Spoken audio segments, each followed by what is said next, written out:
Okay, hi, hello. Hi, my name is Bansal, as you all already know. Um, my purpose of doing this workshop and why we are all doing what we are doing here, maybe a lot of you may not know. Some of you have joined here because it was later on declared as a free workshop, and that's why you're here. Is because we are trying to raise funds for our beloved friend and my very, very dear classmate, teammate, and friends for many years, Vignesh Shanmugam. A lot of you who you have debated for the past 2-3 years, you would have seen Vignesh in some capacity, either as a CA at one of the tournaments. He was CA for the tournament at New Al's Kochi, or you would have seen him just judging at various tournaments across the country and teaming up with us at tournaments like NLS and CUPD last year, and is a beloved friend. Before I start, I am going to take the opportunity of using 36 people who are on this call today to talk a bit about, because I'm doing it for free and like there is nothing you guys have to take a cost on. I am going to go ahead and use a bit of this time to push a certain personal agenda here. And the personal agenda we'll be pushing here is, why should Vignesh require some support? While I'm talking, the people from the people who have helped us organize. Before I go ahead with anything, this has not just been organized out of the blue by either Vignesh or I. Vignesh and I are just like assisting these individuals. It is our beloved juniors who have like come together and helped us really organize this. Some of them are right now on call. It is the likes of Ayana, Sriram, Srinidhi, Nishit, Rao, and a lot of members from our DepSoc who are our juniors who have come together and like supported us in terms of organizing this. So first, thank you so much for doing this while you have your finals and not caring about anything else and just coming forward and helping your seniors who have graduated like 2-3 years ago, wherein you had nothing to gain. Thank you so much for coming forward and doing this for Vignesh. And those are the people who are behind organizing this entire thing, the brainchild of like coming up with concepts and the cool posters that are happening. But now, why do I really need to tell you guys that why Vignesh probably deserves an opportunity from you guys to spread a word, to talk to more people, and just get as much donations as you can for him? Firstly, I'm sure if some of you have already seen the donation links, there are various arguments made of the donation link as well as to probably why this does not seem like someone who requires your money, or probably why there may be certain things that people do not understand. So I think the post does not do justice, and I would like to share a few reasons as to why Vignesh probably requires your support. When we were during our undergrad, almost very, very, very few people in our entire university would have even taken student loans to progress studying in our course. Vignesh was one among those few people who had to manage even getting a student loan for his undergrad, and it had become quite hard because I remember in the first year it had become quite hard for Vignesh and his mother and all of them to secure a student loan for his first year. They had to request their relatives to pay in some money, and it was almost very close to Vignesh not being able to pay his funds for the first year and would have had to drop out of the university, and it was quite close. And not just that, Vignesh is not like a very typical college-going student as well. His struggle with being able to debate has been really crazy, wherein he had to travel to likes of Kolkata, Mumbai, and all of them in train, and that too in sleeper classes, just because he could never afford like even taking a bus or going in a flight wherein all of us could just fly there. Because of that, the number of tournaments he did were also restricted. He would, whatever accolades he has formed, you would notice that a lot of them are just through Bangalore tournaments, because he could not move out for all the financial constraints that he has had, and would have to take long hours of travel throughout it. So the reason why I'm talking about all of these things is that it's unfair for people to come online and just claim that, he was a lazy person and that's why he's now coming forward and asking for a fundraiser. This fundraiser is something that we have asked in the last moment, literally 1 month before his final application for the visa. The reason why we have asked it at the last moment is because we have literally exhausted all options possible. When it comes to student loans or when it comes to asking scholarships, we all couldn't. Another thing that comes forward is, why didn't he just continue the corporate job that he had, and why did he leave that corporate job? Vignesh tells me that I'm at a liberty to somewhere share this, that doing a corporate job is not as easy as you all may imagine. Being in a corporate job takes a lot more than just your intellectual capacity. It takes away your emotional capacity. It takes away your ability to work through it. And you can ask people who do corporate litigation or corporate legal firm job that it is not an easy task to continue to working there. Vignesh managed 1 year of working there, saved funds, and paid off his previous loan, but it had affected his mental health to the extent that if he would have continued working there, the situation would have been far worse, to the extent that probably Vignesh would have never been able to apply to any university abroad, and maybe would have not even been able to function properly. It led to many, many, many mental health concerns, and it was a decision that we had to take, that he and all his friends talking to him like led to taking towards the end, that he had to quit that job if he wanted to survive and just for a healthy space of mind. So just because it says that he had a corporate job before, why he quit it, all of those reasons do not go ahead and reflect upon what the person's struggles have been.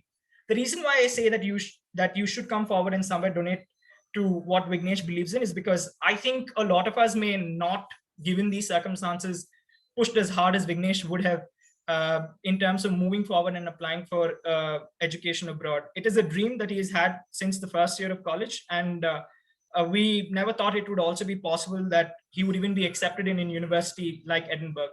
And now that we are coming closer and closer to raising funds, I would just appreciate and request all you guys to help someone from the debating community who has been there, who has also supported members in the debating community as much as he could have, to just move forward and achieve his dream. And the donation can be as minimum as possible, but this is a way to just request you that he deserves this opportunity because of the kind of hard work he's put in and because of the unfortunate situations that he's been in.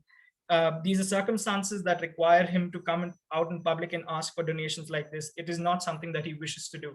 Definitely not something I would wish anyone has to do in the future.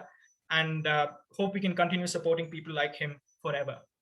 Given that, let's do what we are also here for. That is what we have been promised. We've been promised a lecture, a kind of a discussion on trade and competition.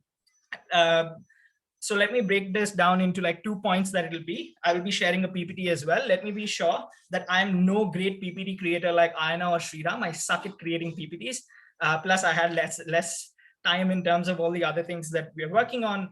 So the components of this entire discussion are going to be in 2 parts. The first part is going to be talking about trade. The second part is going to be talking about competition. I'm not going to be making flowery arguments in terms of just thinking of reasonable, rational perspectives.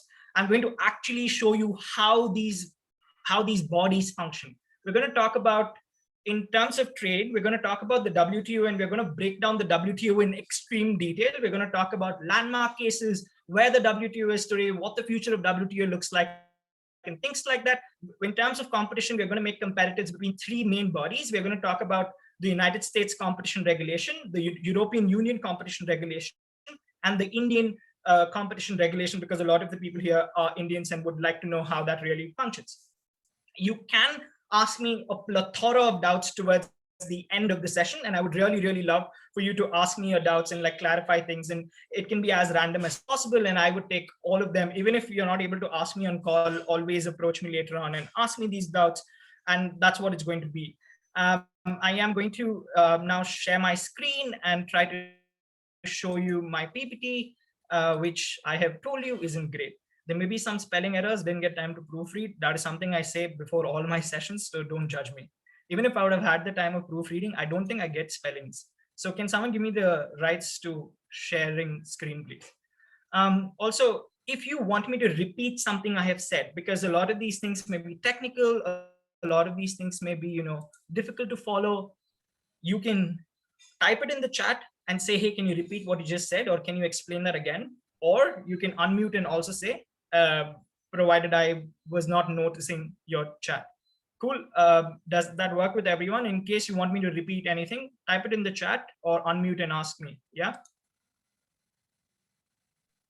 Hi, Bansal, can you check if you can screen share right now? Yeah. Also, people do respond because I want to know that I'm actually talking to humans on the other side. So does that make sense? Like, in case you don't understand anything, you can use your chat facility to ask me to repeat it, or you can unmute and ask me to repeat it. You can reserve your questions to the end so that I can take everyone's questions. Perfect. Thank you so much. All right. Is the PPT visible? Yep, Yeah, it we is. can see that. All right. I'm going to go on the slide sharing mode. All right. Uh,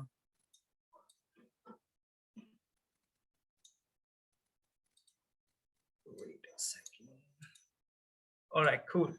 So these Twitter posts come from Ayana's collection of it. So thank you, Ayana, for making me sound like I can actually be funny. So international trade and competition regulation, and the tweets from courtesy Ayana. All right, we move forward. Um, what are going to be the contents of? Wait a second. Yeah, what are going to be the contents of today's discussion. The contents of today's discussions are as follows. Um, you're going to talk about the purpose of WTO, the failure of the appellate body. It's a very, very interesting concept to understand. And I don't know how many of you have been following it, but the failure of the appellate body has got to be one among the most entertaining factors that I really, really like about the WTO right now. Then I'll be talking to you about like the discriminatory practices that you can prohibit by the WTO, how it affects certain countries and whether it has been successful. There is no slide specifically on alternatives to WTO, but I would like to build a discussion as to why there may be seeming an alternative to WTO in the international trade and how can we talk about it. And I will talk to you about like a little bit of more forums there from my general perspective on what WTO alternatives look like. Then I would talk about the dimensions of competition regulation, EU, US, India. These will be basic specifics of explaining to you what the organizational structure looks like, because a lot of times we just don't understand the organizational structure. So it's very important that we do.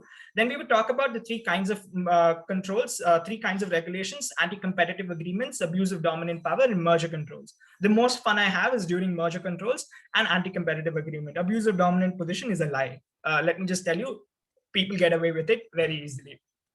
So yeah, also like you would see me like be very excited about weird things in this session is because I just love the topic. I've had my time with it. So yeah, I'd be excited about the most obnoxious thing when I'm talking.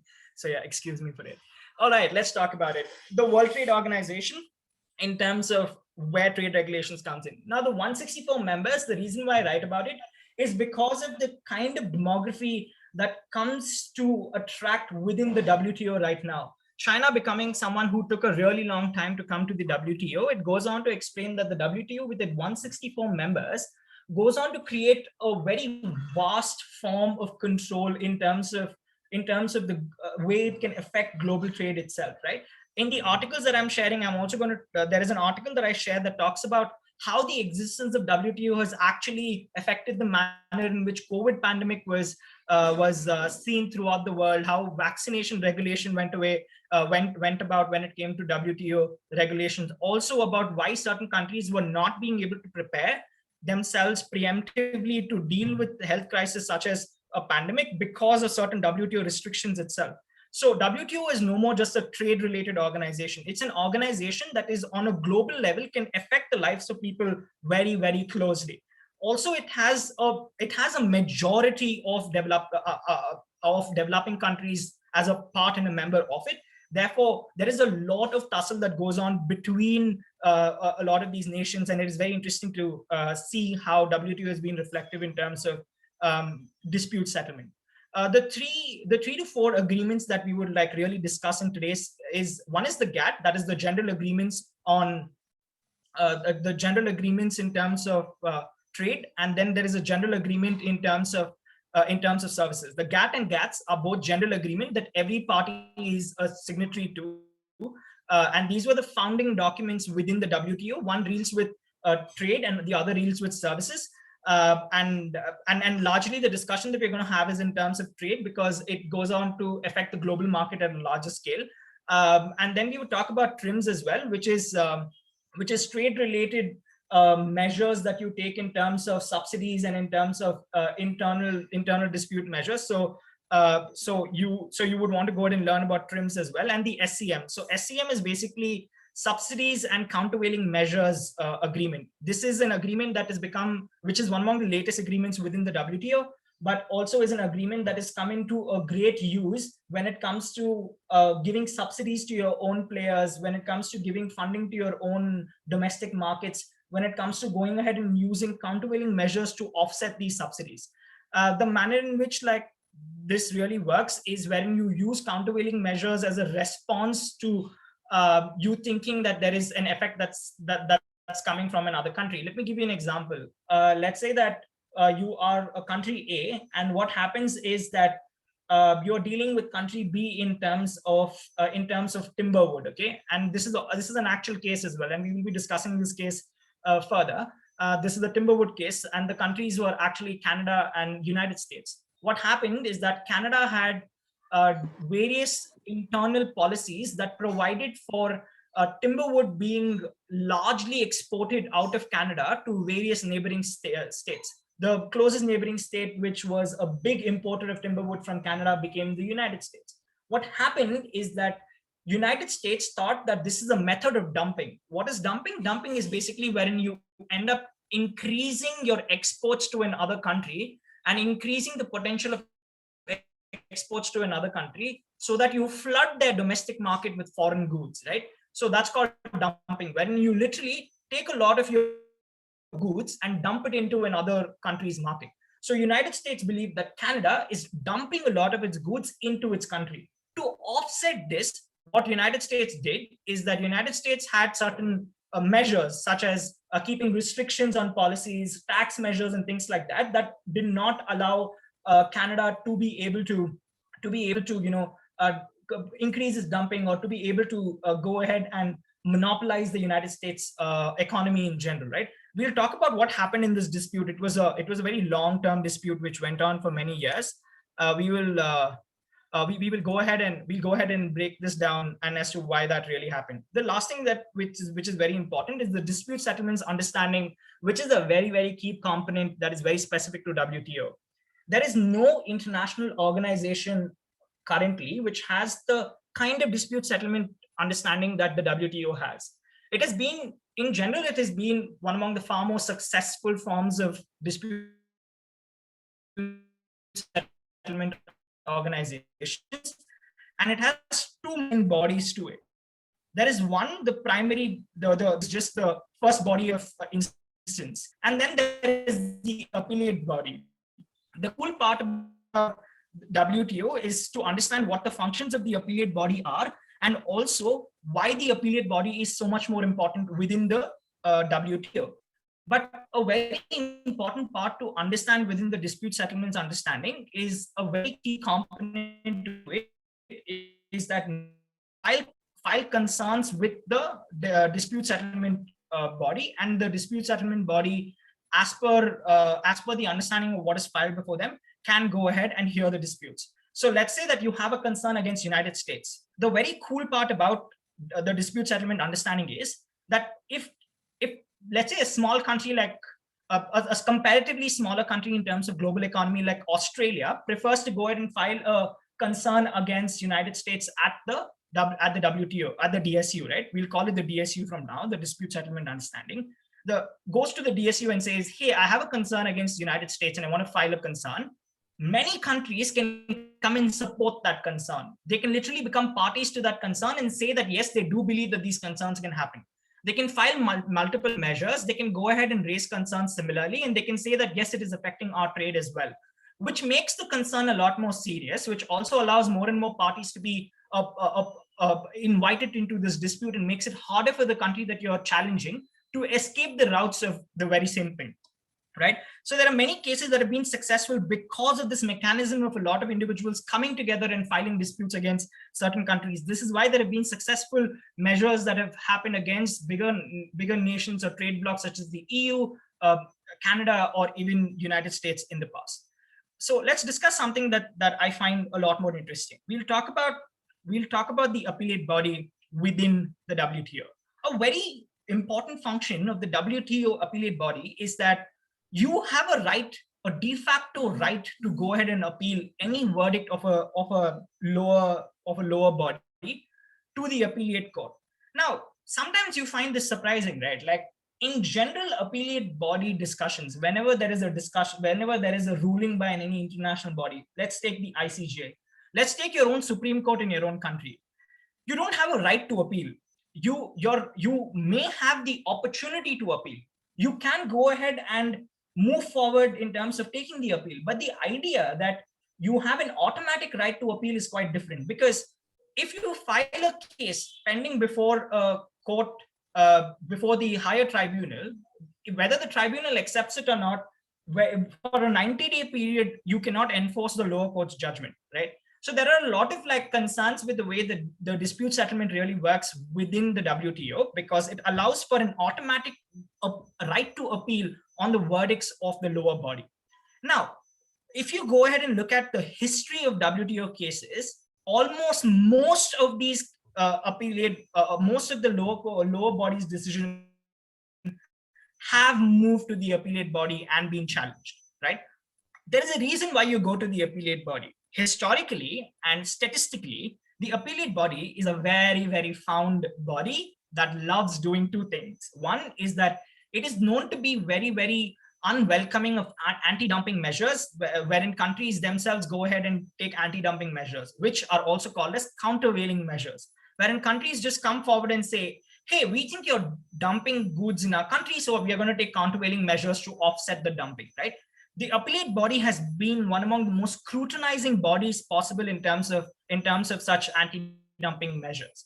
The second thing about the appellate body is that the appellate body has a final set of has a final appearance in terms of what the WTO decision has been, and therefore it's the last set of appeal that you can have, and is usually seen to be more stern in terms of either siding with the lower court decisions, and more historically now has been a body that sides more with what is the better trade outcome than restricting itself to like rules and procedures within the WTO. I'm going to talk to you a little bit more about what the appellate body has screwed up in the past and how it has gone forward. So first, a bit of structure on the appellate body. It's a 3-member panel, and the quorum to it is a 3-member panel alone. In the year 2019-ish, two of the current standing members retired because of the policy of retirement. And then there was only one sitting member left. Currently, they have no forum. They have no forum because of multiple reasons. The biggest player in terms of why they don't have quorum is the United States of America. The manner in which the appointment really works is that countries get to recommend individuals and bodies in terms of moving towards the WTO, and some countries have the opportunity to block the members who are going there. So United States as a whole has been able to unilaterally come forward and try to present blocking measures in terms of saying as to why it will not consent to WTO appointment of judges, because it thinks that these judges tend to give unfavorable decisions in the past, right? So therefore, since the 2000 itself, and even from the Bush administration itself, there have been many concerns with regard to the WTO appellate body, and the larger concern with the appellate body has been that the appellate body is very restrictive in terms of the way it deals with things, and also does not follow the WTO norms. I have shared a huge document which is about 140 pages, but you can just go through the index and like a few places wherein you will realize what the United States real issue is with the appellate body. And this is a document prepared by the FTC and the DOJ and the Department of Justice within America. I'm going to highlight like at least 1 to 2 points from that document, right? The first concern that they have is that there is a strict 90-day period in which you're supposed to hear an appeal by the appellate body. A very stupid thing that their problem is that a lot of times this 90-day period has not been like adhered to. The problem is that this 90-day period cannot be adhered to at all, because it's quite unreasonable in a lot of ways to require countries to be able to be responsive to these measures. Second is that the appellate body is supposed to not be a fact-finding body. It's supposed to rely on the facts given by the lower bench and only interpret whether the ruling is as per the norms of the WTO. A lot of the times the WTO body has actually disagreed with a lot of conclusions that the lower body has made, which is not just interpretation of law, but also in terms of how they've interpreted the situation at large, right? And that became the reason as to why the United States was really, really iffy about the manner in which the appellate body really functioned. The third bigger concern that they have with the appellate body is that the judges within the appellate body seems to be favorably moving against anti-dumping measures. That is, they unilaterally believe that anti-dumping measures are something that countries should not have a right to go ahead and decide, and require prior approval of the WTO or the members in general. So these are largely the three concerns that the United States has had in terms of the appointments of these individuals. But here's the iffy part. Why is this a potential for abuse by member states? So recently there have been like cases wherein like China lost a case against Australia in terms of certain anti-dumping measures. And the problem that it has is that China ended up appealing to the judgment before the appellate body. The de facto law states in the WTO that once you appeal, you cannot enforce the lower court's decision. If you cannot enforce the lower court's decision and you don't have a current sitting 3-member panel at the WTO, that means no decision coming from the WTO currently is of any use, because everyone will appeal, the lower court's decision will be stayed, and no enforcement will take place. So largely, whenever there are big nations such as China, America, the EU, and Canada, who have been considered to be big players within the WTO, whenever they move forward and try to appeal these judgments, the resulting effect is just being that the enforcement of it coming from lower bodies has been really, really hard. I'm going to talk about two cases in which like it shows the importance of the appellate body. The asbestos case is a very old case, right? It's the 2000-ish case, but it's a very interesting case to have. So the manner in which the asbestos concern was there is that France as a government had restrictions in terms of, it came with this policy. How many of you know the general concerns with regard to asbestos being used in building equipments in general? Like, are you guys aware of it? You can just talk about it in the text channel. Like, let me know if you're aware of like many countries banning asbestos usage in building materials and things like that. Yeah. Anyone who is not aware of it? Okay, Soumya is not. I'll talk about it in general. Like health concerns, yeah, lungs disease and things like that. Yeah, cool. So they've been told to be cancerous and things like that. But so a large amount of restrictions on use of asbestos has been in terms of building materials specifically, more than just the import of asbestos as a product. France came up with a policy that said that you will restrict the import of asbestos in general, and you are going to ban the import or export of it because of these health concerns that it took in terms of building projects in general. So many governments came forward and said that, you know, this affects government trade, and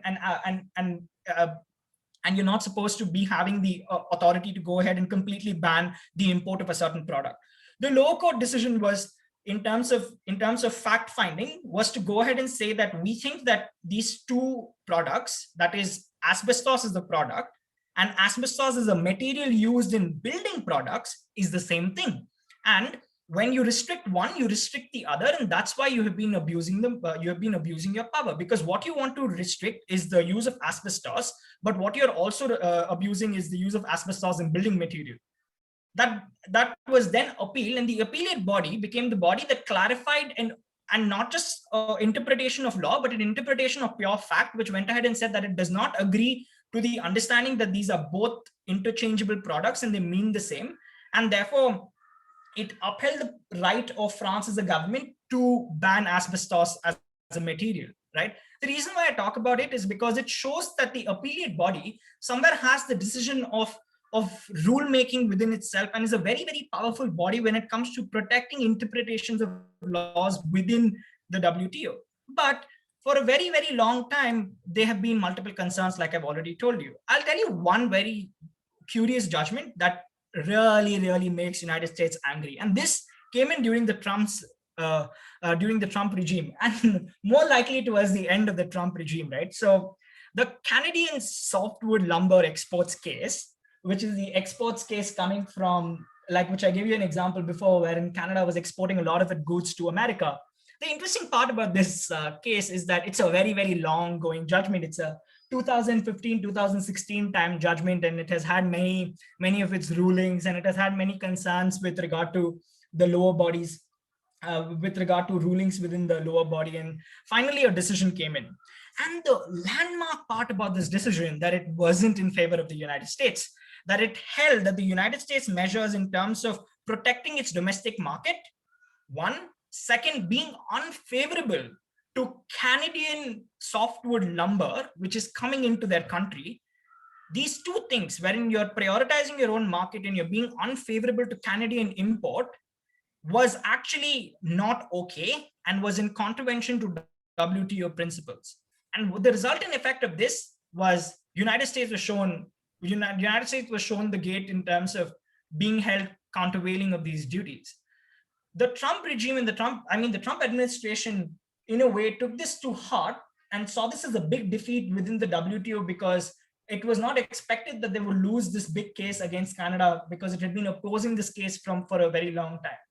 This became one of the nails in the coffin, right? Because after this case came in, the United States followed up administrations blocked all forms of appointments later on.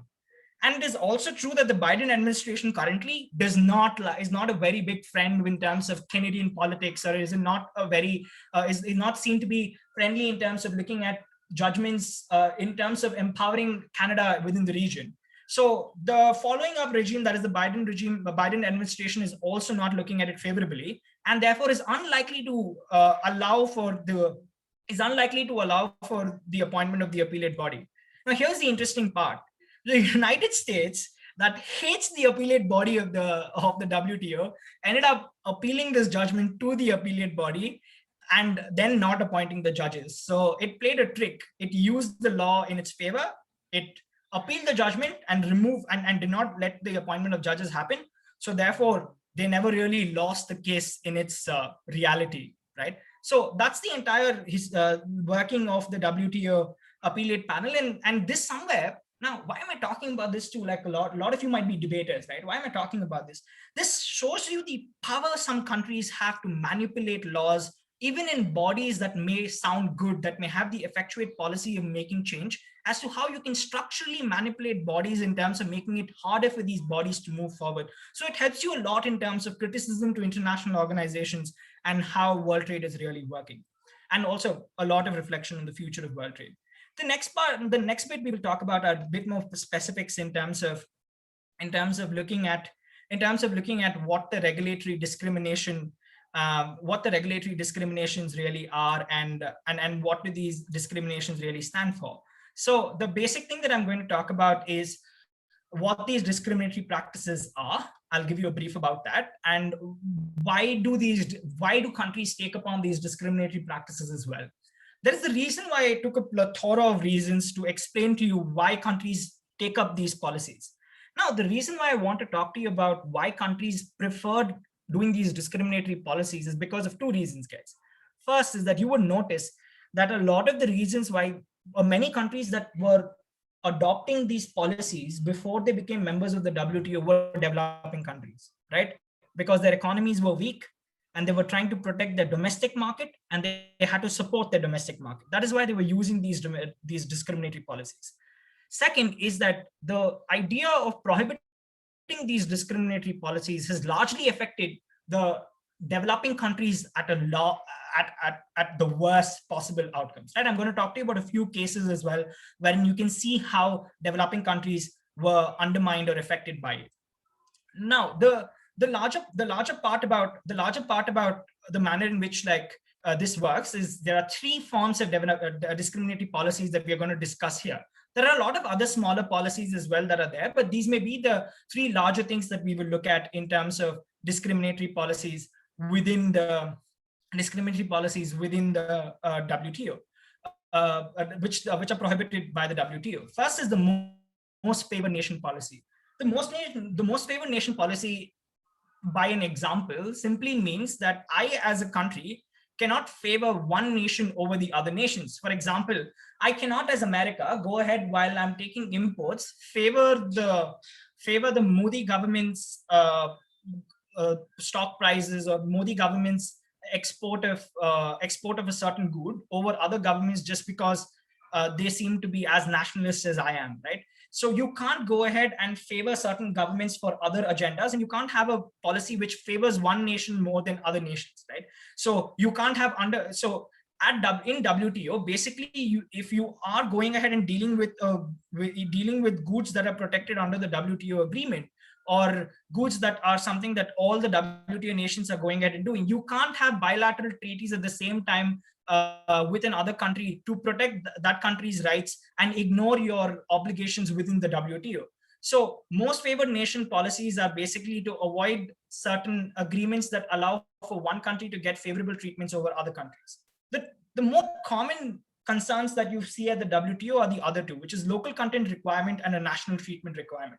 So the local content requirement is basically wherein the manufacturers or purchasers of a certain commodity in a country are forced that you take your raw material or take your finished products, or you take a certain percentage of your product from the domestic market alone and not from people who are foreigners, right? This could be in terms of things such as when you are getting imports from other countries, you might require them to not go ahead and use the raw material coming from other places, right? This can be in terms of you saying that a certain percentage of your bulk of goods needs to come from domestic markets, wherein you can say out of the 100% of the raw materials that you require, 40% has to come from your own country, right? If you are to go ahead and like distribute a certain product, you have to go ahead and distribute it through, like, even if you're a foreigner country, right? There are many countries that end up establishing restrictions on them in terms of if you want to distribute a product, you have to distribute it through someone from our country. Many examples of this can be forced joint ventures between many companies in India. For example, Maruti Suzuki, Hero Honda. These are all examples wherein what you did is that you used your own domestic companies to be distributors for foreign manufacturers, right? They find their own ways in why they're restricted within the WTO. National treatment, on the other hand, which is something like local content requirement, is wherein you treat your local industries very differently. How do you do that? You do that in multiple ways. You may give them subsidies. For example, if I'm a wheat growing country and we are talking about exporting, or we are talking about importing of wheat from other countries as well, you may give like a lot of subsidies to the domestic players in terms of making sure that the prices of the domestic product is way lesser than the foreign good. When it comes to export, you may go ahead and make sure that when there are products that are reaching another country, you go ahead and give a lot of subsidies to that one specific industry coming from your own country, so that the international competition loses out in the domestic market, right? So in a lot of ways, it is just using subsidies and using other measures such as tax rebates, using other measures such as giving them free access to distribution schemes, free access to land distribution schemes, free access to infrastructural capacity. All of these fall under national treatment, wherein you give discriminatory treatment to your own countries over the others. Now, these are very interesting things because it happens around us on a day-to-day basis, but we don't realize it as much. So our discussion is going to tell us more about it. Now, let's look into why do these countries have these discriminatory policies. One is because, and the reason why I want to give you the other side of this story is because in a lot of discussions that I have seen, wherein there are presentations on WTO, there are explanations of WTO policies, no one tells you as to why countries wanted these policies in the first place. And like, if you're a debater or even if you're a mooter, like a lot of people who have come in front to want to do this session with us are students who are actually law students and want to look at it in terms of understanding this. I don't think that the interpretation of the law in itself or the interpretation of the policy in itself can be done on a fair basis unless you understand the rationale as to why countries did what they did, and then understand the comparative policy. So let's look at the various natures in it, why countries did so. First is the industrial base and increasing domestic value added, right? That is when you wanted to go ahead and increase a lot of industrial base for your own countries. This was the reason why the Indira Gandhi government or the Rajiv Gandhi government was very specific about when they opened up the economy, and later on when you had liberalization policies coming up even later on, a lot of these policies had restrictive measures that international bodies could only come in and perform these activities based on certain domestic restrictions.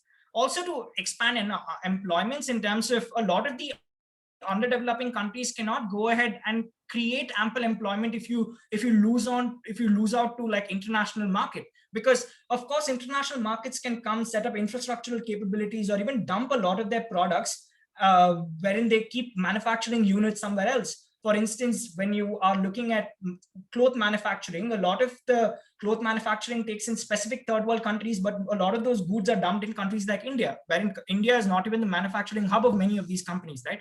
Go ahead and take things such as shoes manufacturing, take things such as cloth manufacturing. There are a few countries that are very popular for it, whether it is Vietnam or whether it is Bangladesh. But these countries are the only ones that then can get to manufacture these, and the resultant products are dumped into countries nearby, and therefore employment opportunities are always taken away. The idea of vertical linkages between firms and local suppliers is what partnerships mean, wherein you make a manufacturer have a tie-up with a specific distributor in your own country. Why do you do that? Because you don't want to allow a foreign manufacturer to also come and set up a distribution network in your country, right? For example, if you go ahead and look at like the manufacturers of when you looked at the manufacturer of Suzuki, when Suzuki came into this country, you did not want Suzuki to also set up a Suzuki distribution method, right? You wanted someone locally to take care of the distribution channel so that you could help both the parties. That's why Maruti was given the opportunity of doing so. Increasing exports, and the idea of like promoting regional development in terms of going ahead and allowing development gaps to happen, because we think like a lot of subsidies, a lot of like encouragement to local movement has actually helped countries develop those industries a lot more. A very good example to that, and I'm going to talk about India as an example to it, because later on you will realize how bad WTO intervention was to this, right? How many of you know the solar policy that came up in the first Modi regime? Have any of you read the solar policy that came up in the first Modi government? Yeah, just tell me in chat. Like, I just want to know an understanding. One world grid, okay. Anything more? Have people read the solar policy that came in the Modi government, in the first Modi government? All right. So the reason I ask this is so that like I can know how much can I assume and move forward, right? Nothing else. So please feel comfortable to tell me if you have not read it, so that I know how much to like talk about and what not to talk about. So great. So the one thing I would like, I'm a very big critic. Like by now you should know that I am very, very critical of the Modi regime. But the Modi regime ended up building on this policy of solar power that was laid in foundation by the Congress government, but the Modi government made it a big, big appeal, right? Like it made the industry set up a lot more favorably. Now, what they did is that they end up giving various favorable treatments to domestic market. So there was this Jawaharlal Nehru solar mission or something like this, wherein the government ended up procuring a lot of solar panels and solar materials from regional industries. The flip that the government played is that, you know, at least I'm sure a lot of you know this Make in India policy of Modi. Yeah. Yeah. So the cool part about this example is that the Make in India policy is a part of it. So the Make in India policy had the solar policy be a big part of it, right? So the solar policy that came from the Modi government was a huge part of it. Now, the funny thing that happened is that, and this is a very famous international case as well, is that the solar policy, which became a part of the Make in India policy, required the government to do a lot of industrial change in terms of moving the energy sector from fossil fuels and petroleum and all that towards solar energy. It wanted to run government offices on that. It wanted to run government projects on that. And it wanted to make solar energy a viable alternative within this country. But the flip to this that they did is that they used their regional parties a lot more versus their foreign technologies and foreign and you know, allowing a lot more people to come in. Now, what did that lead? It led to the kinds of changes that we are going to read now. It promoted regional development because many Indian companies came forward and started investing in solar power. Many regional entrepreneurs came up with solar power mechanisms. Many automobile industries, many power plant industries also started taking interest in this. And many larger industries that were in the energy sector started going and investing into the solar power sector, which wasn't this case before the solar policy came into picture, right? It also wanted to go ahead and like generate more and more methods of charging economic rent. So that if you want to generate solar policy, you need large forms of land. Okay, so what the Modi government did is that it allowed land procurement to be wherein it kept large groups of land just for the solar sector policy, wherein you would have big solar panels in like solar fields developing a lot of energy, right? This was happening in Gujarat, of course, happened in Gujarat. And where else will it start, right? It happened in Gujarat, and then it happened in Rajasthan and places like that. So there, the Modi government ended up encouraging a lot of lot of domestic market, and it led to the kinds of benefits that have been mentioned here. But there is a trick to it. This policy was in direct intervention to WTO regulation. It was, now, as an Indian, as someone who looks at this country, how many of you think that this policy is a very favorable policy? How many of you would never have an objection to this because of like looking at it from the perspective of your own country? Your procurement is majority from your domestic market, and you're taking a lot of your raw material from the domestic market. How many of you would support this policy, support the solar policy of the government? Am I audible? Okay. Not me. Our domestic sector in energy is not that advanced or organized. All right, that's interesting. I like that approach. It sounds good. Okay, keep giving me some opinions. I want to know. Like for example, I like one of them saying that they don't think the sector can work by itself. Partnership is much better. Yeah, go ahead. Drop in your opinions. That's how I'll do the workshop. I'll keep taking your opinions as well. Because otherwise I don't know what you guys are thinking when I'm talking about stuff. So what do you think? Would support it as more R&D may flow in? Technology backwardness might be an hindrance. Sounds good. Yeah, any more ideas on whether you support it, you don't support it? All right, great. So largely what we can see is that some people think it's good. Some people think that it can be better provided you have international support and all of that. Now let me turn this entire thing, okay? I'm going to give you a very compelling case from the other side, and I love doing this. It's costly. Would it work? It actually did kind of work. So someone sent me a personal question. It actually did kind of work. It did increase the energy sector to a great extent. The investments became crazy. Many companies came up with like a lot of technological advancement. The cost of getting solar technology in this country reduced as well. So it did work in a lot of places, but I'm going to give you a case from the other side. I'm a country that's been manufacturing solar power for a really, really long time. That is probably I have a 15 years worth of experience, and I'm 15 years ahead of your country.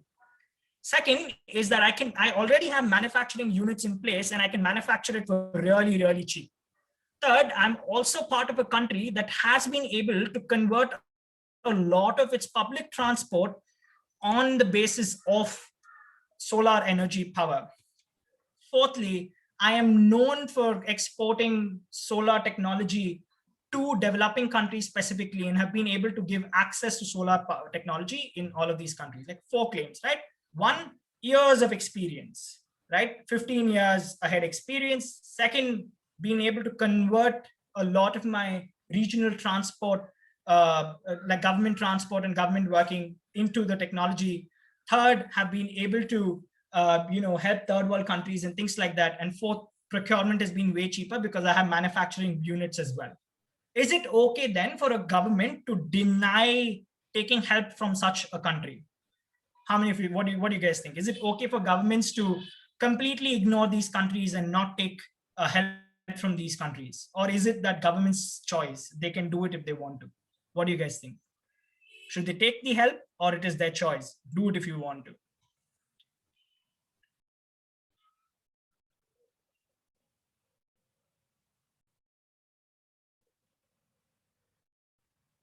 goes against the globalization narrative? Okay. Anyone else? Should they take assistance from such a country, or screw it, your domestic market, do what you want?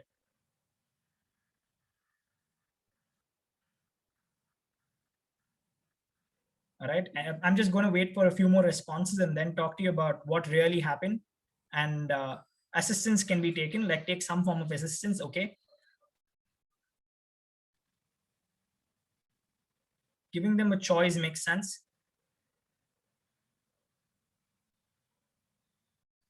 All right.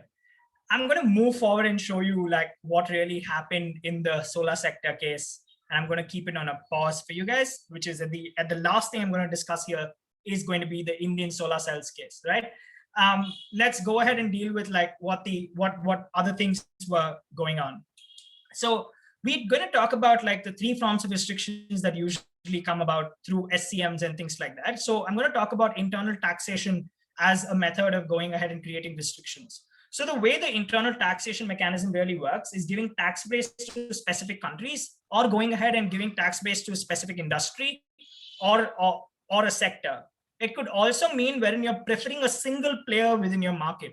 For instance, going ahead and giving tax breaks to reliance in terms of geo is one of those concerns. It can be seen as a WTO concern, but was never appealed there, right? But a big part of it is that it can be seen as a WTO concern as well if you go ahead and give reliance that kind of like an opportunity in the manner that you do for like running geo. And a lot of tax breaks that you give, even in terms of your solar cells plant, all of those things are also part of those things. Second is quantitative restrictions. Quantitative restrictions is actually the trickiest and the most difficult to identify. Let me just turn on the light. I'm sorry, 1 second.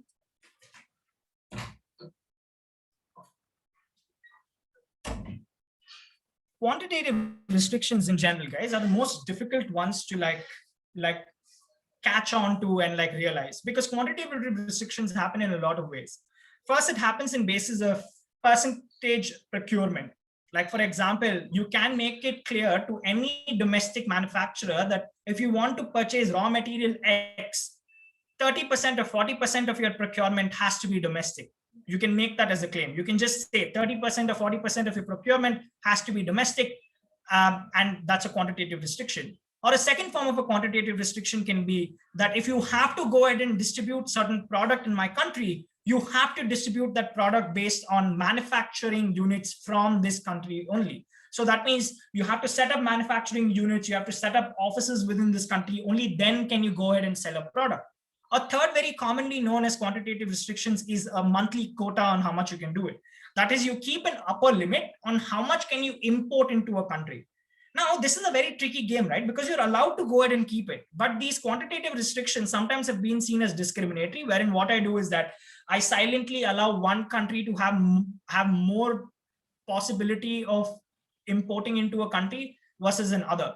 For example, oil has been one of those things wherein like you have discriminatory policies between Middle Eastern countries, and which country would you give that kind of the opportunity, right?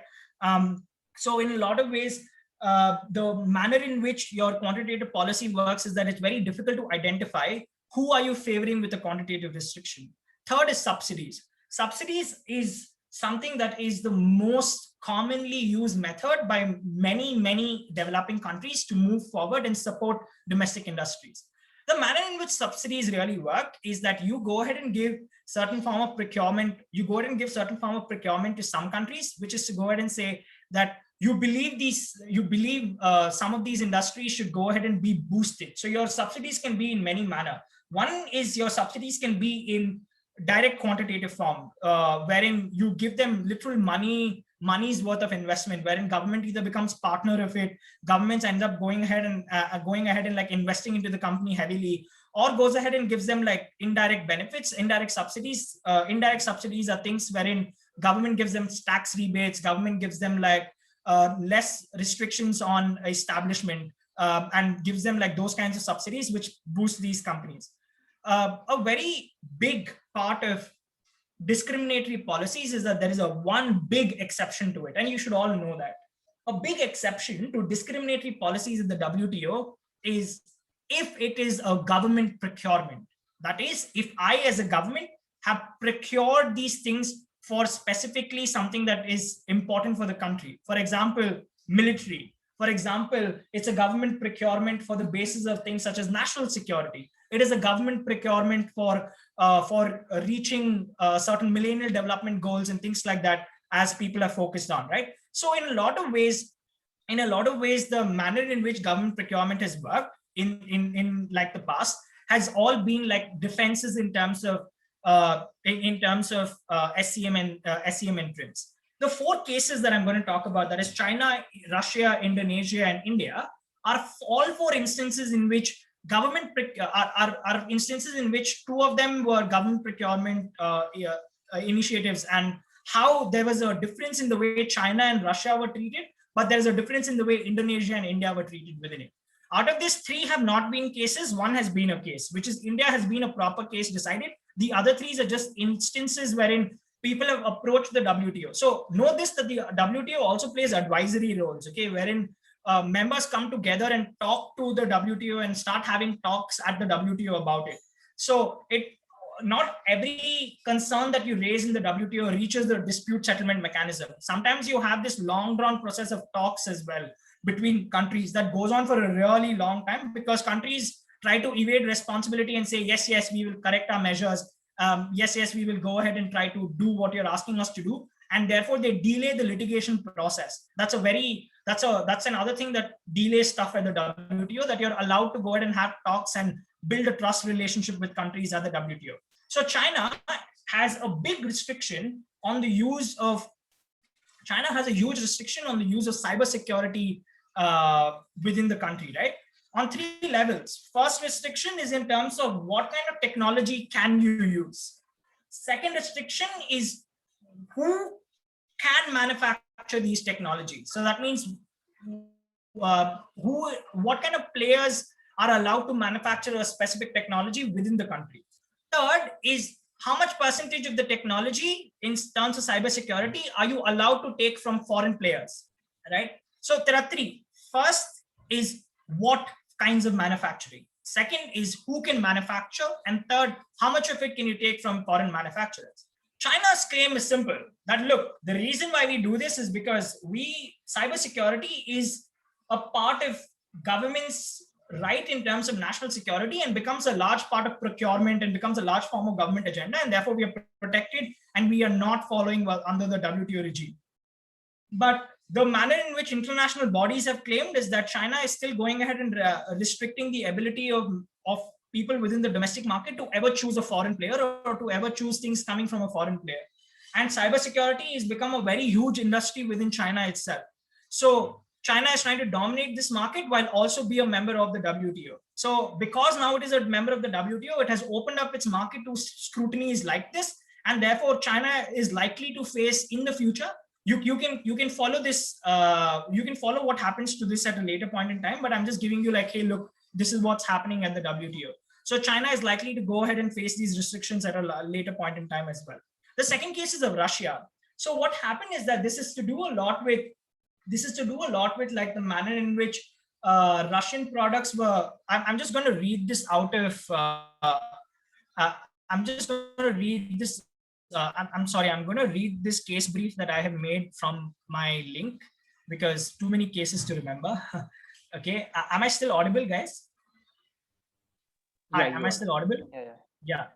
So I'm stop the screen sharing for just a second, because I want to read it out of my briefs that I have here in some places. So the Russia's way of looking at it is that the European Union has had a concern with Russia for a really long, has had concerns with regard to Russia and also US in terms of Russia expanding localization measures in terms of waiting to hear as to how Russia is going to talk about priority given to private players in terms of sourcing goods from them. And this is in terms of many industries. It's not just specific to some industry. Russia has had this policy on many places wherein it has gone ahead and used private companies to get this benefit for a really long time. This has been a concern that you have that even the European Union have raised in terms of how Russia has been dealing with it. Now, here's the tricky part, right?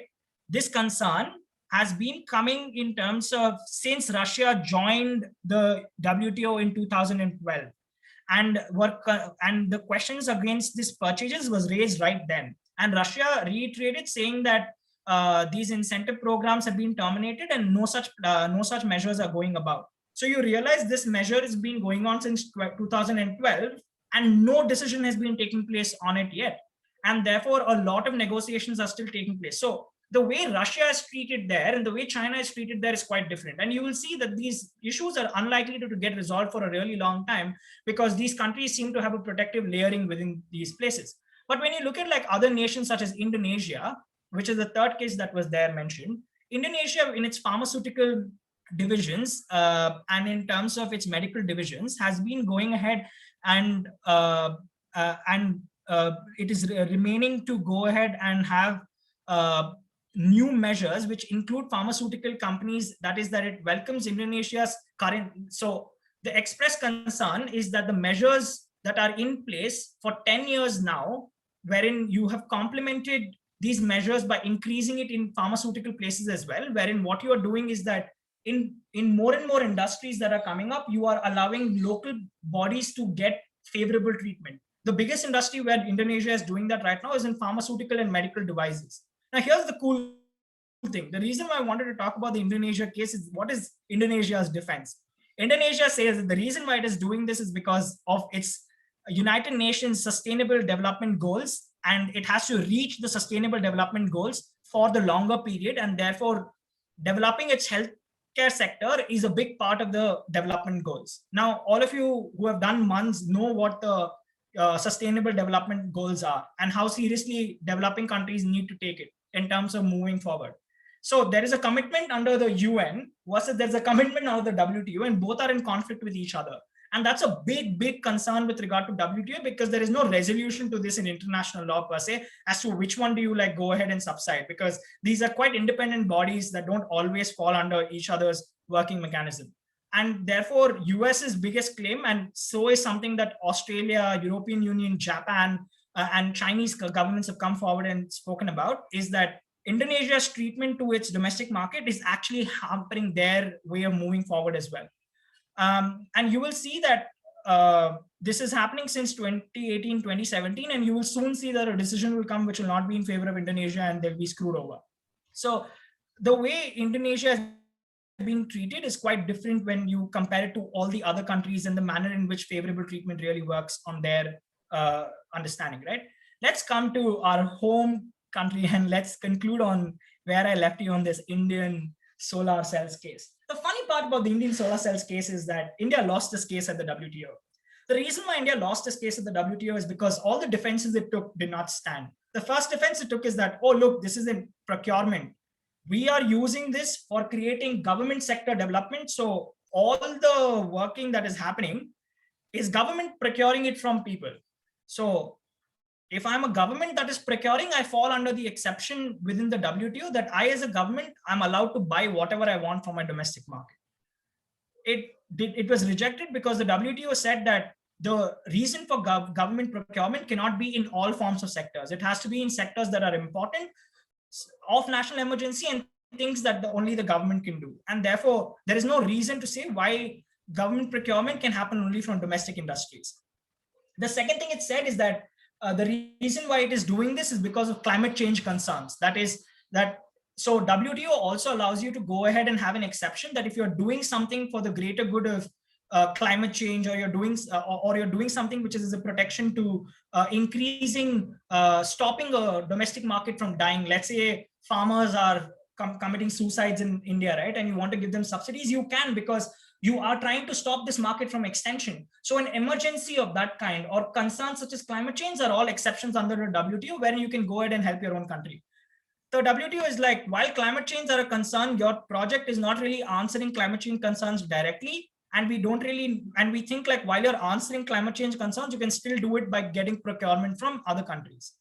The reason why this procurement market becomes very important, and what I did not discuss earlier, is there is a very big reason as to why this country X that you talk about, or the other countries that came forward in the Indian solar cells case, why these countries have a right to export to the Indian market.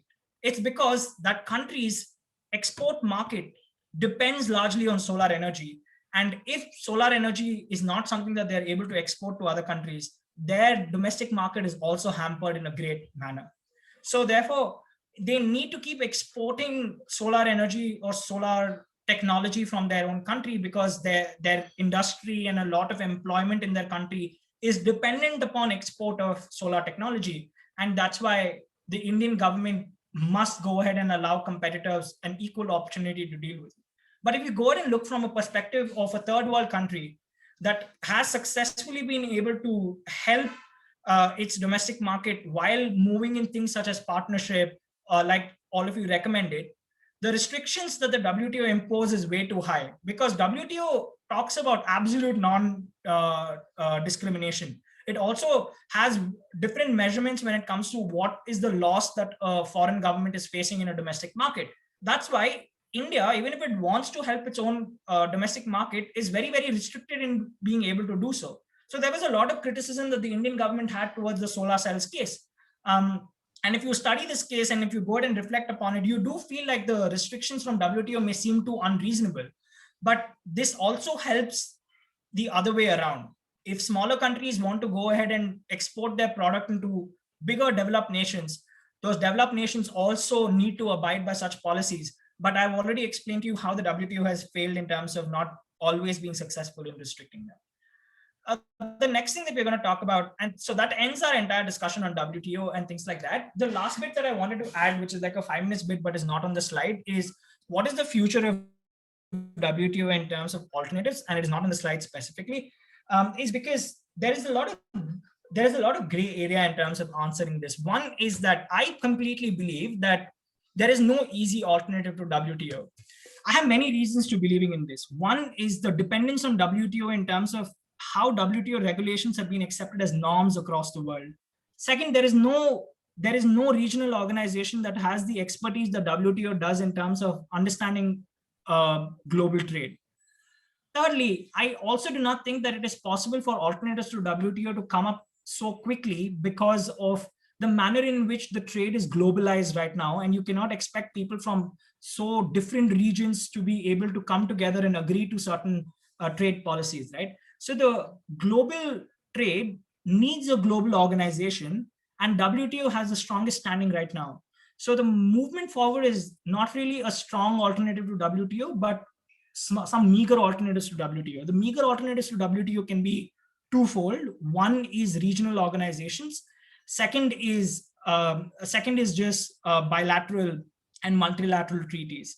So the regional organizations part, I think EU is a good example. There are also 3 other regional organizations that you would want to read about. There are a few regional organizations that are in South America that you would want to learn about and how they deal with their policies. And of course, you have regional organizations such as SAARC, or you have regional organizations within Asia that have been able to move forward in terms of helping countries. Bilateral treaties and multilateral treaties have become a very, very big foundation to moving away from WTO measures. So the way it has really worked is just looking at imposing self-restrictions on an agreed term and then not using WTO mechanisms for any dispute settlement later on.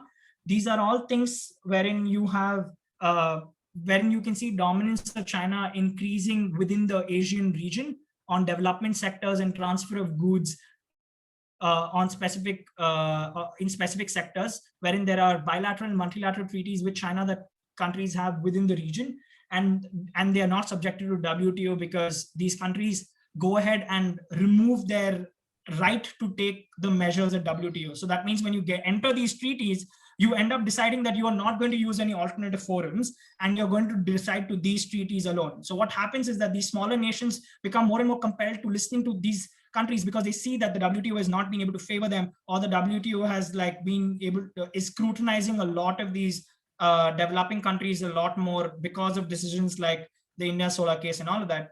that these countries now do not reflect upon the WTO as a protective measure, but move towards multilateral and bilateral treaties. And in these treaties, they forego their rights to use WTO as a dispute resolving mechanism. And you know what happens then? They lose abilities such as using other nations to form a bloc and coming together and filing a case, increasing pressure, going ahead and having a decision, a mechanism wherein like the decisions are binding equally on smaller nations as much as developed nations. You lose on a lot of other advantages that you can have by using the dispute settlement mechanism of WTO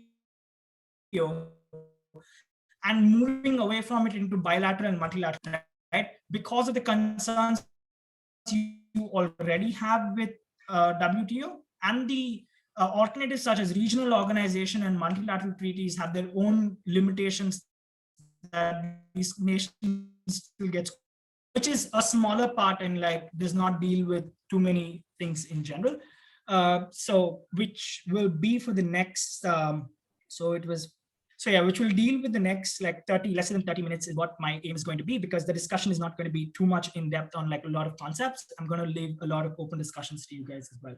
And I think competition law is something that people have understood a lot more in the recent time than trade law in general and how the WTO plays its role within it. Let's look at the three main bodies that we're going to talk about: the United States, European Commission, and the Competition Commission of India. The United States has two main bodies that work with it: the Department of Justice and the Federal Trade Commission. These are both the bodies that help in regulation and help in like using courts as a mechanism to challenging cases. So the Federal Trade Commission and the Department of Justice have a lot of control on the policies that come forward in terms of competition regulation. So competition regulation heavily depends upon the rules that comes from competition regulation, and I want you all to like be very, very aware of it, that in competition regulation, laws is just like 50% of it, but the other 50% of it is a lot to do with regulations as well. For example, in merger controls, a lot of what merger can be blocked or what merger cannot be blocked depends upon these regular policies that come out, in which says what kinds of mergers can be blocked and what kind of mergers cannot be blocked, right? We call this something as de minimis. So if you people want, you can go online and read about it. It's called the de minimis principle, wherein if a certain merger, let's say that I know Yash is on this call, let's say that Yash and I have a company and Yash and I decide to merge.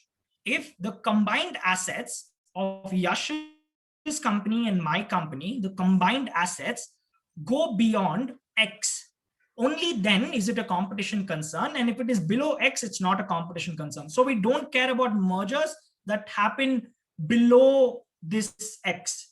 And if the mergers happen above X, that is the combined asset value is above X, only then the concern will happen. So the Department of Justice and the Federal Commission have a lot of power in terms of going ahead and regulating that. Also, they have the power in terms of against whom they go ahead and raise competition objections and things like that, because it's not like how Indian mechanism works where there is direct filing of competition concerns. A lot of the filing goes through the Trade Commission and goes through the Department of Justice, and they have a lot of control in what is regulated and what is not regulated. So I want to just show to you as to how within the United States, a lot more bureaucratic control comes into picture when it comes to domestic regulation.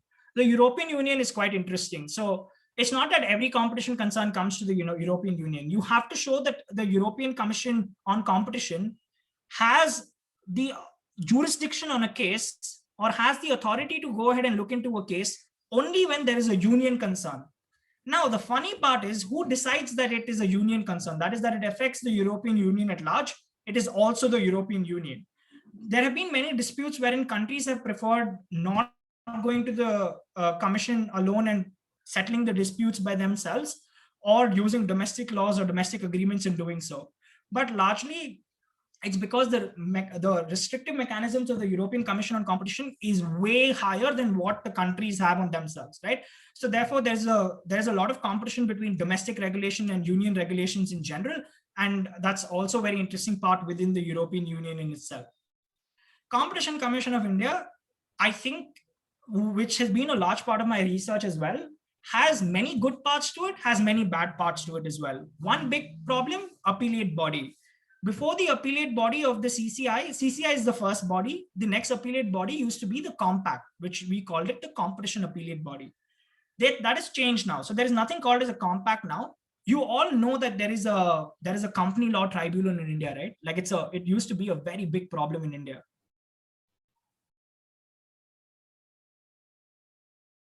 Like you all know that there is now a separate body called the company law tribunal.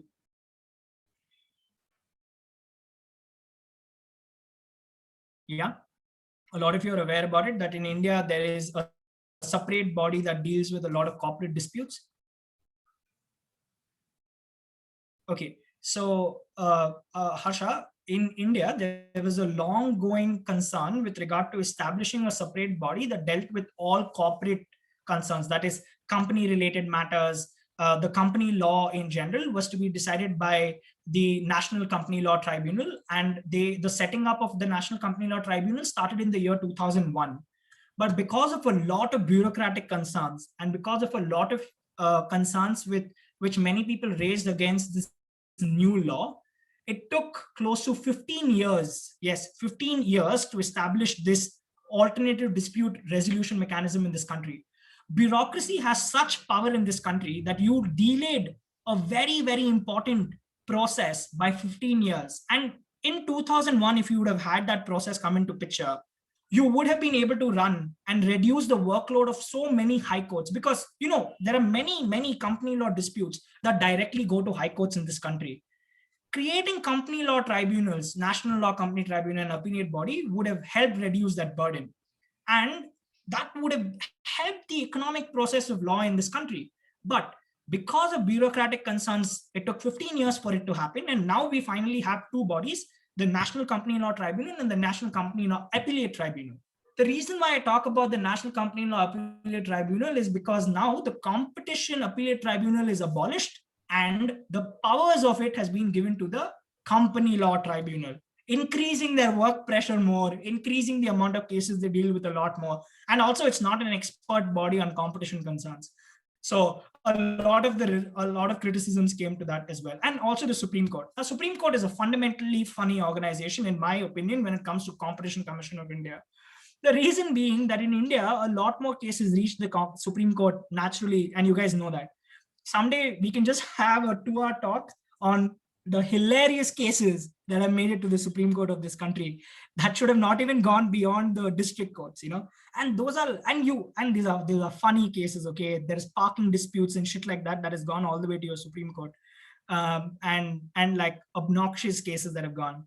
So the problem is a lot of CCI cases eventually end up going to the Supreme Court, and our beloved Competition Commission of India, our beloved Supreme Court has for some reason had a history of overturning many decisions of the CCI, which have been established laws for 10 years. So like it takes, after 10 years, 5 years, 6 years, it has overruled Competition Commission cases. And then it completely changes the structure in the way the competition regulation works in this country. Why am I talking about all of this? I'm trying to reflect that the competition regulation in this country is at its nascent stage. Literally, we only started merger control 10 years ago in this country. Okay, regulation of mergers started only 10 years ago in this country. This month is the 10th anniversary of it. There have been good articles written, that's why I know. So and the Supreme Court's looking into the competition mechanism and all of that, and there not being still many established norms in terms of a lot more other things that I'm going to discuss, shows why the Competition Commission of India is at a very nascent stage. That is why you might wonder why a lot of deals such as the Facebook Reliance merger, which is going to take place, or why Jio got away with what it did, and why a lot of unfair policies that Amazon, Flipkart, and all of these companies had have been something that have been running for free. That's because of how the jurisprudence of Competition Commission of India is still coming up, and it's not a very strong organization yet, right? That's the reason why I wanted to draw this in-depth comparison of each of these things so that you understand a little bit more of regulation defaults on all sides. Let me be clear, guys. A lot of this may not always help you in debates. It is just, you can pick from these things and put it in many economic debates. You can put it in many motions, like for example, breaking up Amazon, like for example, specific issues that have taken place in the past. So there are a lot of economic debates that happen in which regulatory bodies can be a very, very important stakeholder. And the more you learn about it, the more easily can you apply that in debates. And for law students, I think you already know why what am I talking is very important. So I'm not going to mention it. I'm sure you're smart enough to probably have followed that in terms of why this is legally bound. Okay, cool. Let's look at what kind of regulations are we going to discuss. We're going to discuss we're going to not talk about abuse of dominant position a lot, time restriction, and just like it's fuck all. Sorry for my language, but we're going to talk about the other things a lot more. I'm going to talk about definition of a relevant market because it's a very nice concept, and I would like more and more people to be aware about it. And because the relevant market definition is also the manner in which a lot of disputes are settled, even in the WTO and things like that, wherein defining who the players are in a market is very, very important. Then I'm going to talk about the two larger things I'm going to talk about are anti-competitive agreements. Here, I'm going to talk about a lot of fun cases, things that you guys would like to know, and like funny things that you would want to know. And I'm also going to talk about how foolish some governments were. Like I'm going to tell you an absolutely stupid thing that the EU, which claims to be so crazy knowledgeable, did when it came to a competition regulation, and how it ended up backfiring on EU for a really, really crazy reason, right? So we're going to talk about that. But let's just finish off this definition of relevant market bit. What is the relevant market? Just one second.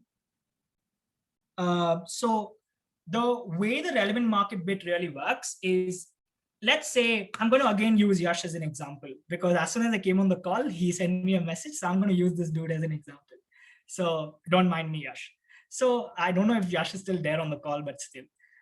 So the way it really works is, let's say that Yash has a concern with, Yash is selling product X, right?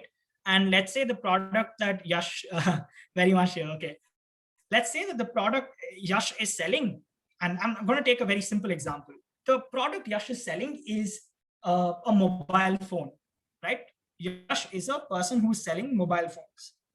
Now, the product I am selling is network. That is the SIM card, telecommunication, and all of that. I, who is a person who wants to buy a phone, okay, some random dude wants to buy a phone. The problem is that Yash says, if you want to buy my phone, you have to only use Bansal's network. Otherwise, no way you can buy my phone. Now, the problem is, for me to go ahead and say that Yash is going ahead and abusing his power in a market, like, the problem is that I need to establish that Yash's method of forcing me to buy a phone with only Airtel or Bansal SIM card in it is an anti-competitive thing, right? I have to prove that. To prove that, what I have to do is I have to make the court believe that I didn't have an alternative choice, that this policy that Yash is coming up with is actually hurting me on a day-to-day basis. For coming up to that, the Competition Commission has someone called as a Director General. This person will go ahead and establish what a relevant market is. These facts are actually of a real case. That case is called the Sonam Sharma case, and the company is Apple. It was Apple that ended up having this. So Apple years ago, I don't know, many of you may not even be aware of this. Before, you could not buy a jailbreak Apple phone, and the only SIM card you could use is Vodafone in it. Are you guys aware that the only SIM card you could use on a phone, on an Apple phone in India, was a Vodafone SIM card, right? Yeah. So So this used to be a thing, okay, that you could only use Vodafone SIM cards on Apple phones. Now the funny thing that happens is, this Sonam Sharma lady has gone and said, I want the Apple phone. I don't want to use the Vodafone SIM card. What is up with Apple? How can it do so? So the relevant market that they tried to establish, Sonam Sharma says the relevant market is the market of smartphones, right? And in this smartphone market, Apple is a dominant player. The way the Competition Commission established dominant market is that the relevant market is that it said that it is of all telecommunication devices, including smartphones. And it said that it is a wide market. which includes competitors such as Samsung, which includes competitors such as Nokia and things like that. Sonam Sharma's appeal that Apple is violating my right as a consumer through this competitive method, through this anti-competitive method, was not held because it said that you can go ahead and buy a Samsung phone if you want. And therefore, Apple could do whatever it wanted to do for the coming years, right? So that's how it ended up going ahead and saying what relevant market is. Now, this fast track call cab private limited versus ANI technologies was also the cases wherein more and more aggregate cab drivers and all of that came in. So the problem that fast track cab drivers had is that these ANI technologies and all of these people, they're coming up with like, cab services like Ola and all of them charging exorbitantly low prices.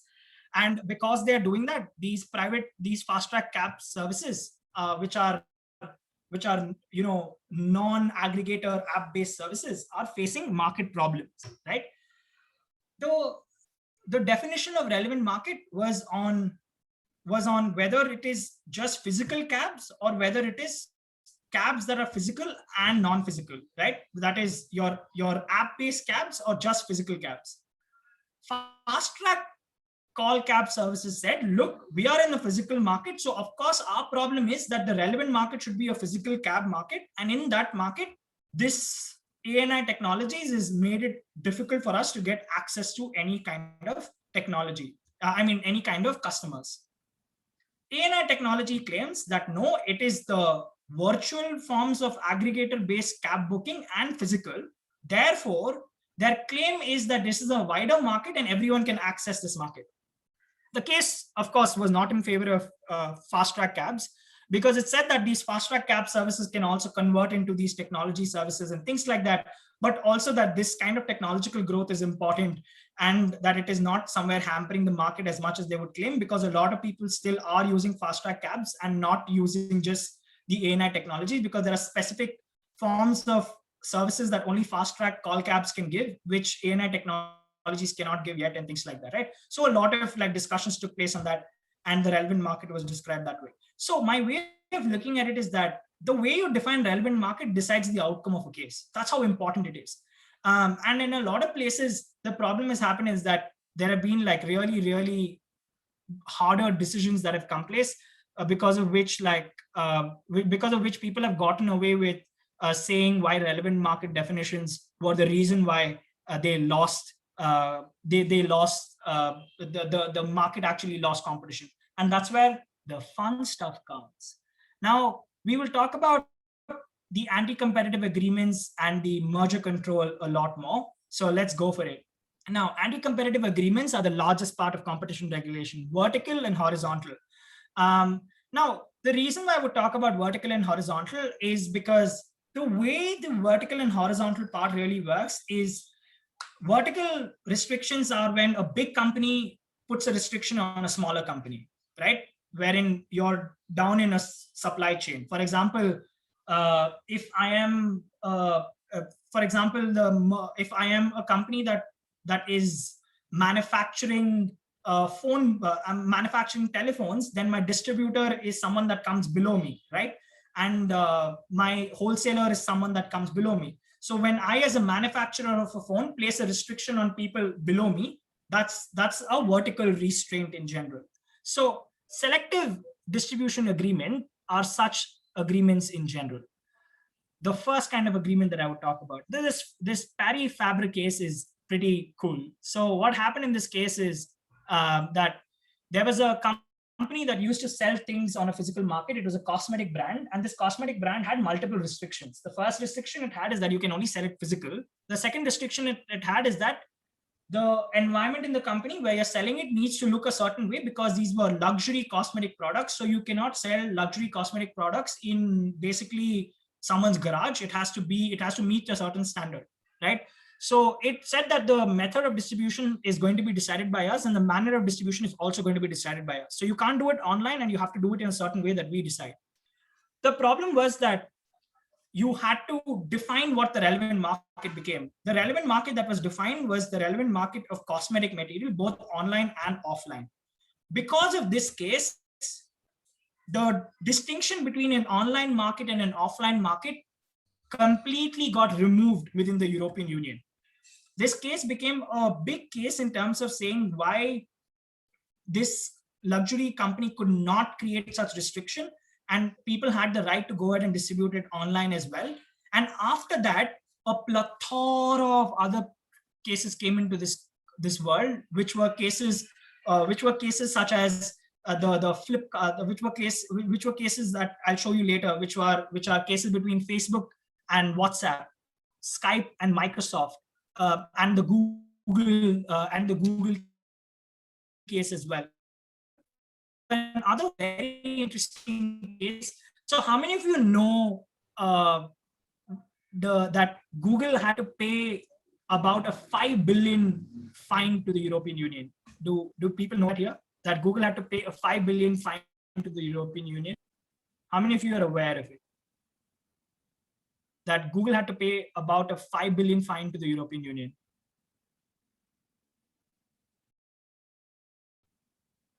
Do you know why? Can someone tell me why it had to do it?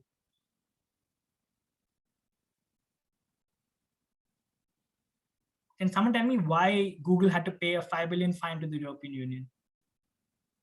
OS building, okay. OS bundling, okay. Anyone else wants to make an attempt on why Google had to pay a 5 billion fine? Antitrust for Android, okay. The actual case is very simple. It's pre-downloaded apps. It's as simple as that. What Google did is, how many of you have recently bought a MI phone in India? Anyone has bought an MI phone in India?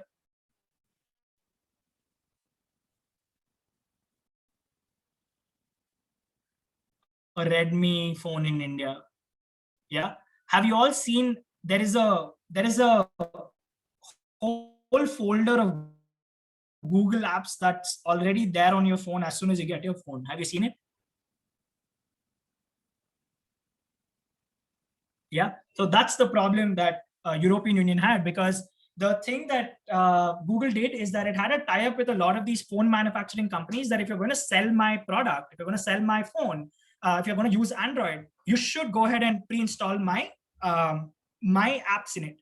Because of this case, right? The thing that happened is that when they started defining the market, they did not define the market as a market for as a market for online, as a market for OSs or things like that, or market for smartphones. They describe the market more restrictively in terms of the market for Android users. Now the problem became, when they made the market so restrictive, Google became more liable, because who is the dominant person in the Android market when it comes to pre-installed apps? Only Google, and Google got screwed over for it, right? So because you define the market in such a limited fashion, you were able to hold a company such as Google liable, and it paid a $5 billion fine for pre-downloading apps. And after that, any company that wants to pre-download Google apps, at least in the European Union, has to pay a certain form of a fee for pre-downloading the apps. This is just to encourage more and more people to come forward and use Google, use alternative apps that are being built within there. Google's justification was very simple. I pre-download my apps, so what? Because of me, OS is free. Because of me, softwares are free. Because of me, navigation is free. So I have improved everyone's living conditions. Why should I be a person who pays fine for it? Everyone thought that that's a strong justification for allowing Google to do what they were doing, but a lot of people also disagreed in the method in which Google has been abusing this policy for a really long time. The last case that on vertical restrictions that you would want to look at is this one Indian case on Hyundai Motors, like the Hyundai car that you drive. So Hyundai Motors said that you can't give a discount more than 10% to anyone, and this affected people giving Diwali offers to a lot of its customers. So that's why some FX Enterprises Solutions actually went and filed a case against Hyundai as a company, because they're like, bro, I want to give Diwali bonuses. What is this? I can't give Diwali bonuses to my employees, to my customers. Actually, Hyundai was held liable for it. It became one among the biggest cases of price restrictions in this country that you can't control how much below, you can only control what the minimum price is going to be. And you can't go ahead and create like the kind of the restrictions in terms of things such as discount prices and things like that, because a distributor has the right to do so. Horizontal restriction, which is a restriction, a horizontal agreement or anti-competitive horizontal agreements, are agreements that two players of equal nature have with each other. For example, Facebook having an agreement with Amazon, or Amazon having an agreement with Flipkart would be a horizontal agreement because they horizontally are at the same level in an economy. They are both equal competitors in an economy. So the biggest forms of horizontal restrictions are cartelizations. I know the only way you people know cartels is Mexican cartels, right? Wherein like you're dealing with drugs and things like that. But cartel as a general term can just be wherein people come together to form an illegal communion or an illegal association for an economic purpose as well. So competition regulation deals with cartelization a lot. India has actually had the largest number of cartelization cases across the world. You know this antitrust regulation, right? How many of you know the term antitrust? Like the word antitrust. Yeah, which economy uses the word antitrust the most? Do you know? Which country? US. So if you go ahead and look at the history of where the word antitrust came from, it actually started within US because they wanted to break these trust formations between big oil companies, wherein some oil companies were going ahead and forming illegal agreements with other oil companies, or it was that they were going ahead and forming a union of oil companies wherein they were all agreeing to purchase in a certain way and things like that.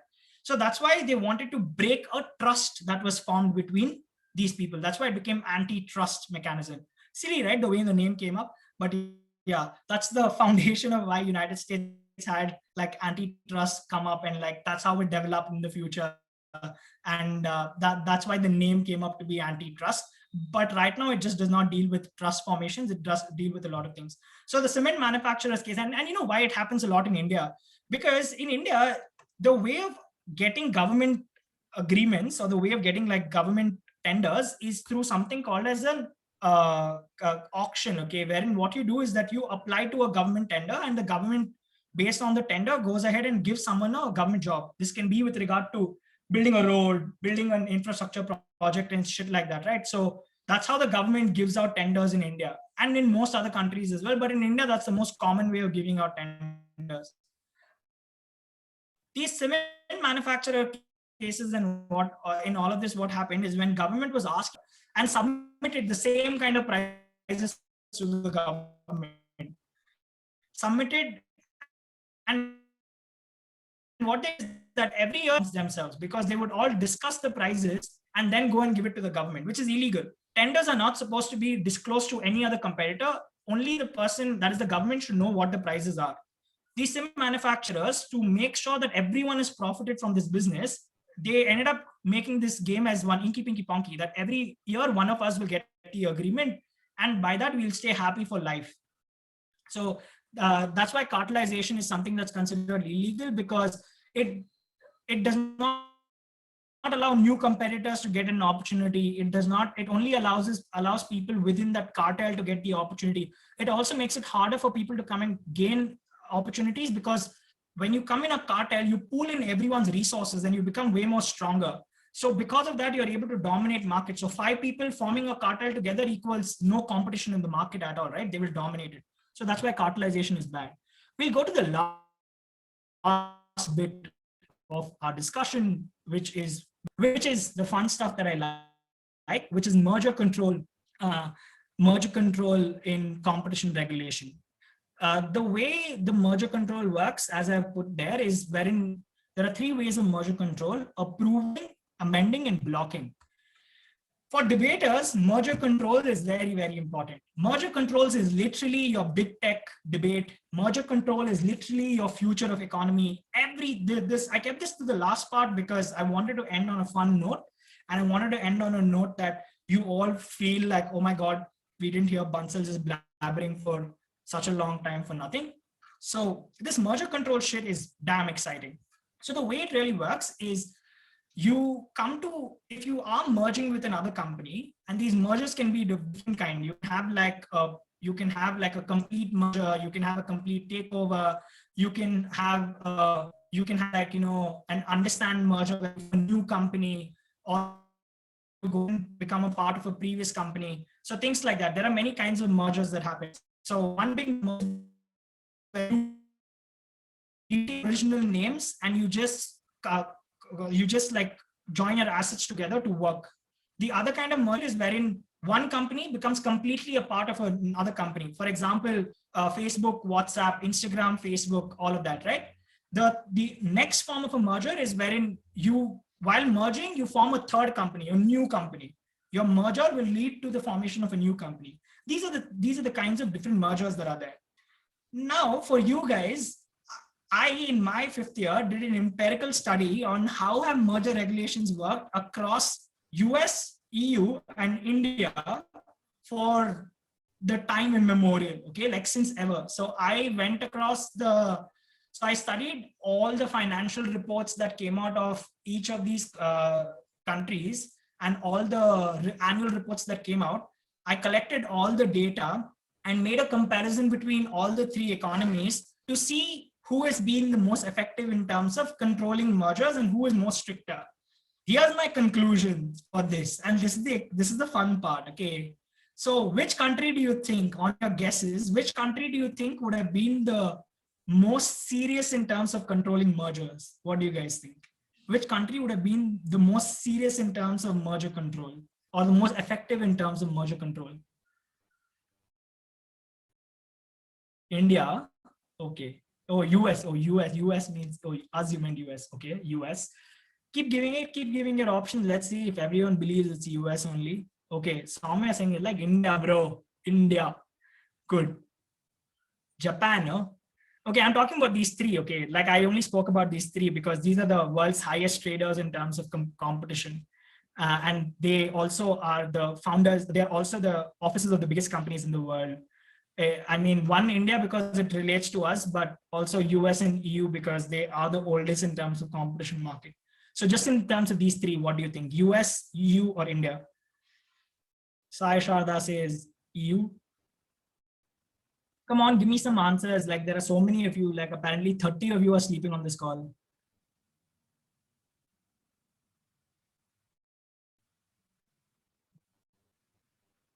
So it's a close call between EU and the US, and India is lacking like by miles. So I'll give you the statistics up front. So the difference is between EU and US is about 6 to 4%. That is, EU has blocked 6% of the mergers that have ever come in front of it. That is, when these mergers are reported or when they have investigated mergers, they have blocked 6% of them, or have corrected 6% of them.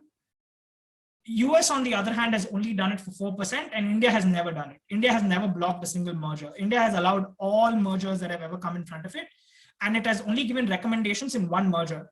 So recommendations are wherein basically if you amend your policy or if you amend the way your assets are formed, you can still not affect competition at a greater scale, right? That's what amendment means. India did that only in one case.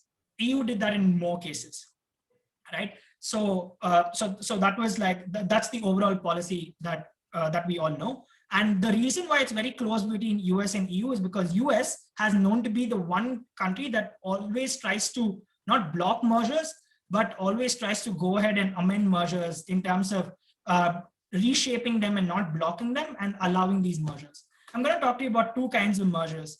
Mergers which are vertical, that is again a big company going with someone that is a smaller company and which is under it. So for example, Staples was like, you know, Staples, I guess, the stationery kind of shop and things like that. It was a distributor, and it was a distributor and manufacturer, and it was trying to have a vertical merger with its with people under it. So FTC ended up blocking Staples as a merger because it thought that when Staples ends up going ahead and having a merger with its distributors, it makes it harder for these distributors to sell any other product or work with any other company, and Staples gets to dominate the market at a large scale. And they calculated it in terms of how much global business loss happens. because FTC came forward and blocked this merger, it is known to be a record savior of like trillions of dollars for the US economy, that it did not allow the Staples merger to go ahead. The reason why I talk about the WhatsApp, Instagram mergers is because Facebook was the dominant player. It was the person that was higher in the market because it was giving services. It was manufacturer, it was distributor, and it was also an aggregator of services. It was all three. WhatsApp was just a small part of it. It was only a messaging service. And so was Instagram. It was not a big industry like WhatsApp was. I mean, Facebook was. So Facebook was a dominant player, right? So there was a challenge in terms of when Facebook decided to take over WhatsApp. You all know that, right? Facebook took over WhatsApp and they merged into each other. When Facebook took over WhatsApp and it decided to merge with each other, there was a challenge before the European Union. And I think this is the funniest thing that I've come across. The reason why I say it's quite funny is because ask yourself, that time when they were told to go ahead and prohibit this merger, their concern was that this won't dominate the market, won't affect the market to a great concern for two reasons. One, there are many other messaging services that are there. And also this is not in the world of global market, there are a lot of other competitors that will be able to compete against Facebook once it takes over WhatsApp. But here's the reason why I think that this is laughable. Today, the European Commission is investigating into Facebook for things such as privacy concerns, for things such as big data. Now, this is my problem with competition regulation in general. Competition regulation is only looking at blocking mergers based on how it affects competition within the country against other players. It's not looking at things such as consumer harm. It is not looking at things such as how data fraud happens. It does not look at how these conglomerates become more and more big in terms of them being able to have more power in terms of privacy concerns of their users. Competition commissions 4 years, 5 years ago never cared about these things. And that is why these mergers took place. These mergers were challenged and still these mergers went ahead. Why? Because competition commissions were not equipped to go ahead and understand the larger concerns that were there with regard to regulation. And look what's happening today. Within US, within Europe, both are investigating Facebook, both are investigating Amazon, both are investigating big data concerns that are there, wherein they had an opportunity to stop this years ago, but their regulations did not allow for it. That is why there is a restructuring of the manner in which competition law looks at merger control and what kind of effects it has on the market. Horizontal market concerns are such as the US and AT&T case. You all should read about it. It's pretty interesting. The problem with AT&T, do you all know what the AT&T case was? It is AT&T taking over Walt Disney. So the problem was that the AT&T and Walt Disney merger that was supposed to happen, AT&T is a cable network. Walt Disney is like a production company. They thought that AT&T will now prefer showing shows and now prefer giving better deals to all productions coming from Walt Disney. And that was a big concern. And that's why US came ahead and challenged it. They challenged it. The court didn't listen to the FTC or the DOJ and ended up deciding in favor of AT&T and Walt Disney. 2 years later, there are Senate commissions that are literally discussing the same thing, wherein are mergers between e-commerce companies and big tech going to allow people to manipulate market and manipulate data of like users in general. Skype and Microsoft is a similar concern right now. But this is a trade deal that actually helped a lot of users in terms of Microsoft ended up taking over Skype because Microsoft didn't have its own communication mechanism, wherein after it took over Skype, which is now a part of it, it ended up like becoming a huge market within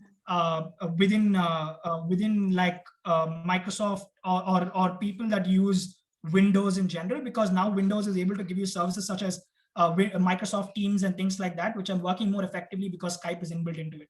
So that's why merger regulations are good, are bad, but also merger regulations need to improve. They need to amend themselves. They need to become technologically more oriented to encompass things such as big data concerns and things like that.